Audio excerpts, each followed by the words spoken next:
प्यारे बच्चों, चलो सुनते हैं कहानी चुनमुन और माँ की।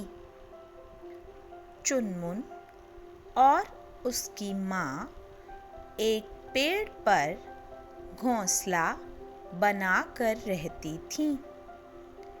चुनमुन अभी बहुत छोटी थी। उसकी माँ उसके लिए रोज दाना चुनकर लाती और उसे खिलाती। लेकिन चुनमुन को मज़ा नहीं आता था। एक दिन चुनमुन अपनी माँ से बोली, मैं भी तुम्हारे साथ उड़ूंगी। माँ ने कहा, अभी तुम बहुत छोटी हो, कुछ दिन बाद और बड़ी हो जाना, तब मेरे साथ उड़ना। चुनमुन की माँ दाना लाने चली गई। चुनमुन से रहा नहीं गया। वह उसी समय घोंसले से बाहर आकर उड़ने की कोशिश करने लगी। पर यह क्या?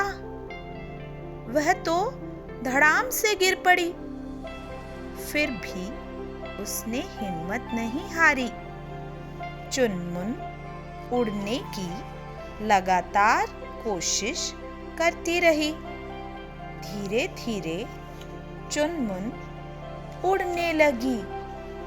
चुनमुन उड़ते उड़ते बहुत दूर निकल गई। वाह, कितना मज़ा आ रहा था! कितने अच्छे खेत और दूर एक नदी और पहाड़।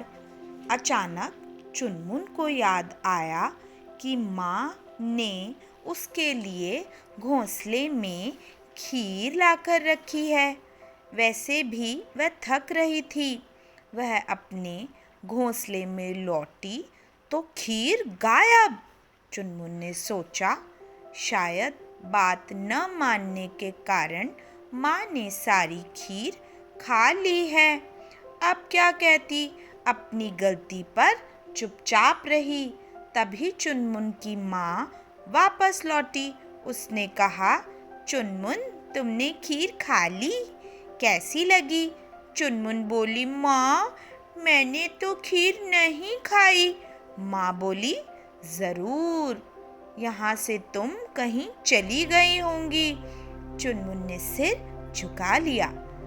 अब दोनों सोचने लगी, आखिर खीर किसने खाई?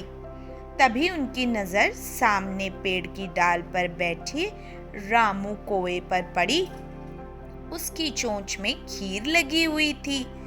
चुनमुन की माँ अब सब समझ गई। उसने रामू कौवे को सजा देने के लिए एक उपाय सोचा।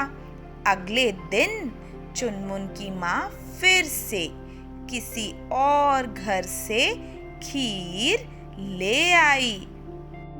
प्यारे बच्चों, कहानी को ध्यान से सुनो।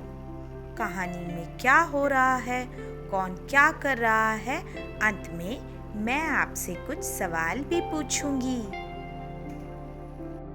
उसने थोड़ी खीर निकाल कर उसमें छोटे छोटे कंकड़ मिला दिए। फिर चुनमुन और माँ दोनों छिप गईं। रामू कौवा मौका देखकर फिर से खीर खाने आया। जैसे ही रामू कौवा खीर खाने लगा, उसके मुंह में कंकड़ चला गया। जितनी बार वह चोंच डालता, हर बार उसके मुंह में कंकड़ आता रहता। उसकी समझ में आ गया कि उसे बेवकूफ बनाया जा रहा है। तभी चुनमुन अपने छिपने की जगह से बाहर आई और बोली, चोर पकड़ा गया, चोर पकड़ा गया। रामू कौवा शर्मिंदा होकर उड़ गया। हमें चालाकी और चोरी करने से बचना चाहिए।